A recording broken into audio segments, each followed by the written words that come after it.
like what can happen when a label like throws you out in the fire too fucking soon, and then what comes with that. I'm seeing the emotional effects of that on him, you know what I mean? And I'm just like, bro, that I'm was like, a sad time. Yeah, it was tough to watch. Like, it was tough to watch Wale go through that. He would like get off stage, be in his bunk, close the bunk. Like we wouldn't see the nigga. Like I used to like try to cheer him up. J. Cole. The industry has played with Wale's name. Now, for context, it's important to note that this conversation originates from Season 1, Episode 4 of the Inevitable series. And within this episode, J. Cole and Eve share how Wale was set up for failure. Jake. This tour was significant for me for two reasons. One reason is that I was on a bus with Wale at a time when his first album was coming out. And the way that the label, I think, handled his career in the beginning, meaning like they went with Chillin' featuring Lady Gaga as his single, as opposed to a song like Pretty Girls that he had, which was much more of like an authentic like Wale record. It was a DC Go-Go record. It was fucking like 10 out of 10 song, and they went with Chillin' instead because they're thinking, oh, it's Lady Gaga, you know what I mean? Like, this is it's a no-brainer. And like the response to it wasn't what they thought it was gonna be. So I think the internet / real world buzz that Wale had, they didn't give it enough time to translate into something real before they tried to jump the gun and hit him with a pop single and sell records. So I was on that bus with him when his album dropped and when that shit came out and did 20-something thousand, and a time period where first week numbers meant something for new artists just coming out because the whole world wanted to see like. Now, before we get into the full clip, I do encourage you all to watch the full episode on Inevitable because Cole and Eve, they use Wale's story as a canvas to give us insight on how a label can negatively impact an artist. And an argument could be made that a similar situation was happening with Cole. But let's continue with the clip. Yo, is this shit real or not? You know what I mean? Like, yo, these niggas got buzzes and out in magazine covers, but like, who's really selling? You know what I mean? Like, can these dudes really do numbers? So, you know, Kid Cudi comes out and does, I don't fucking know, 100 and something thousand, which was a success. And then, you know, Drake will come out in 2010 and do whatever he did, which I'm sure was crazy. I think it was like 400. Crazy numbers. And then, but I'm on the bus with Wale and he's doing 20-something thousand because they jump. Perfect example of the label jumping the gun. 20-something thousand was actually fucking phenomenal. You know what I mean? For where he was at in his career, he just needed another year or so of real to like cross the threshold or whatever. So I'm on the bus. They definitely jumped the gun with him. I'm on the bus. It was the closest we were to seeing that. It's the closest I was to seeing that up close and personal. Like what can happen when a label like throws you out in the fire too fucking soon. And then what comes with that. I'm seeing the emotional effects of that on him, you know what I mean? And I'm just like, bro, that was a sad time. Yeah, it was tough to watch. Like, it was tough to watch Wale go through that. He would like get off stage, be in his bunk, close the bunk. Like we wouldn't see the nigga. Like I used to like try to cheer him up. Like, yo, come on, bro, let's go. Yeah. But it was tough. Like you know what I mean? Because you got to think, you know, you now you're. First of all, it's already a scary thing putting an album out. You know what I mean? And like the fear of like of a flop or some shit. But then you're thinking about the rest of your career. You're like, damn, is this shit over? Like, boom, boom, is like, what's gonna happen? Now, for those of you tapped into Carolina's finest, you understand this isn't breaking news, but broken news. Labels often get in the way of the art when they aren't tapped into the fan base. You know what execs should do that probably obviously wouldn't have time for, but there could be some type of way. I would like execs to go on the first tour of an early act that they sign to better understand what the fuck is going on.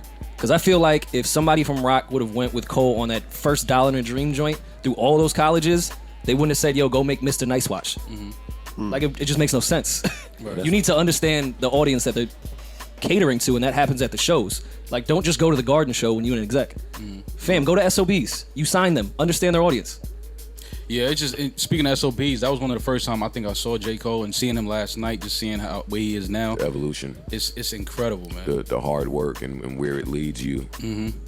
His growth as an artist, the growth in his music, the growth in the content, the growth in his business. I'm up there, you know, Dreamville album, Dreamville release.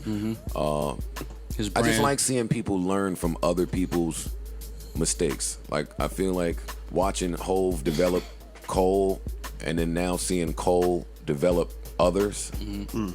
Like, you know, you watch some artists who never take the time to develop another artist or fuck with another artist, and they just try to hold it down themselves their whole career, and on the especially back, at the height of their career. Yeah, and you pay the price for that on the back end. To be at the height of your success, and recognize that and be ahead of it and do some things to prepare. Yeah, I like it. Yeah. And there you have it. But let's shift our focus back over to Wale. He responded to me on X after I shared a clip to help promote him and his upcoming album. Wale announced Everything Is a Lot, November 2025. I love that title. What one of my favorite rappers. He just dropped, I guess you would call it the James Freestyle, produced by Don Cannon. That was crazy over the weekend. Yeah, he went crazy on that. And Wale is rapping. So if he's in this type of shape, I can't wait to see what he does with this project. This was one of the better years so far with hip hop. Yeah. We're in October. Like this could rival, I think, a 2016 type thing. Yeah. This year has been incredible for rap. I just like, you know, Wale, man. We talk about him. Wale doesn't have like a whack album. No, his discography is insane. Yeah. I think it would rival some of the people that we think are. Yeah, he's one of the guys that, again, the attention to it all, is very meticulous with his craft. Yeah, so the beginning of Wale album next month. I'm looking forward to see that. The James is the name of it. I mean, I loved how he flipped the hook of all the shit. That whole shit is crazy.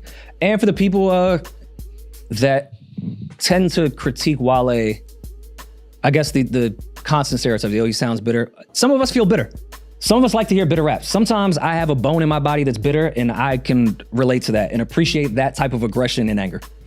Like, I'm fine if you sound bitter sometimes, even if that's the wrong word because it comes across negative. But some people have the right to feel that fucking way.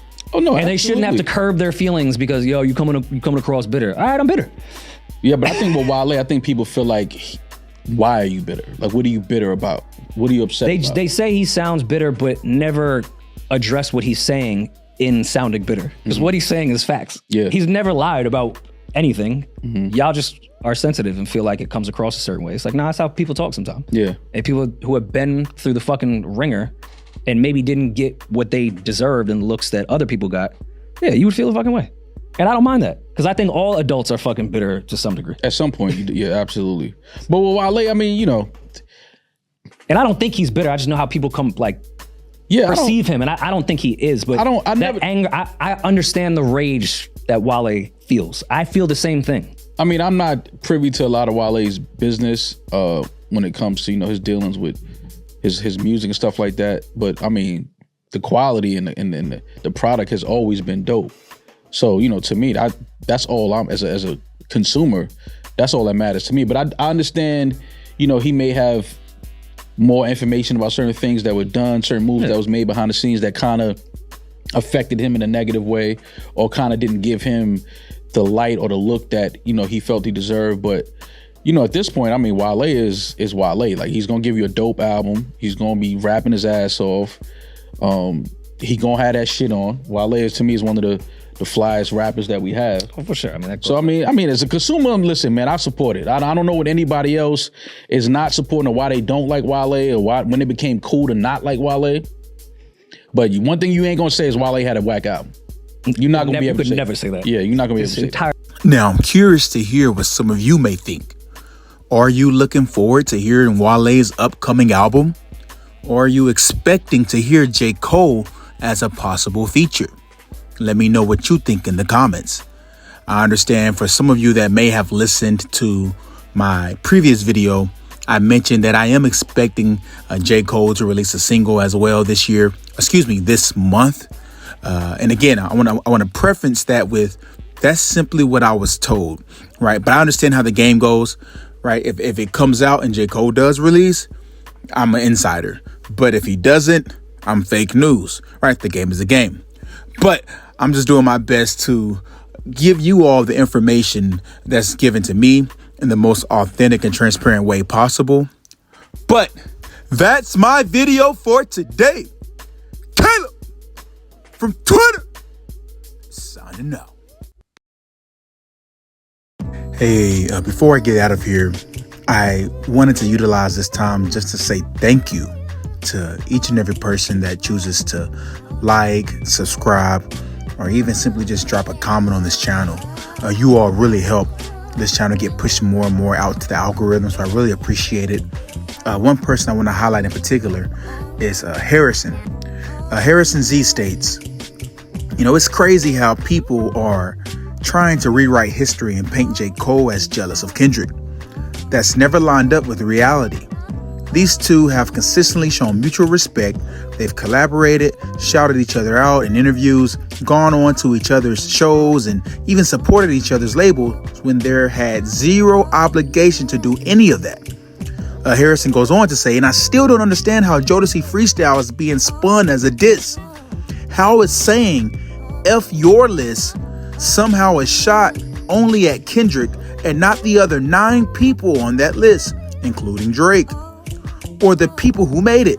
Drake literally asked him, referring to Cole, to hop on the song a few days before release. Cole wrote that verse on a bus ride from DC to Philly in a few hours.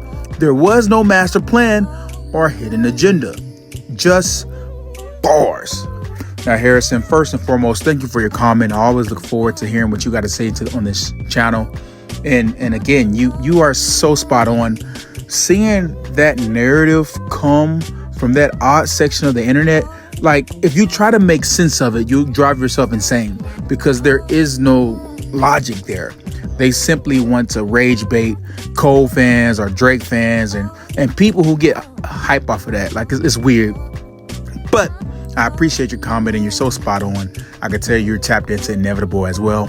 But that's my video for today. Peace. Bro, whenever you mention J. Cole, that's good for my business. I love that. Oh, I know. Listen, I know your face. You're one of the closer, and I don't want to say stand page because I think that's disrespectful because I don't think you do that. And then we do a Caleb, right? I don't think Joe would ever, or Flip would ever look at Caleb and be like, yo, you a loser, you a failure, right? Because he moving with humility. I like the tone that the nigga Caleb was on, and in real life, that's the lens I see it through. Content creation is tough. It's hard.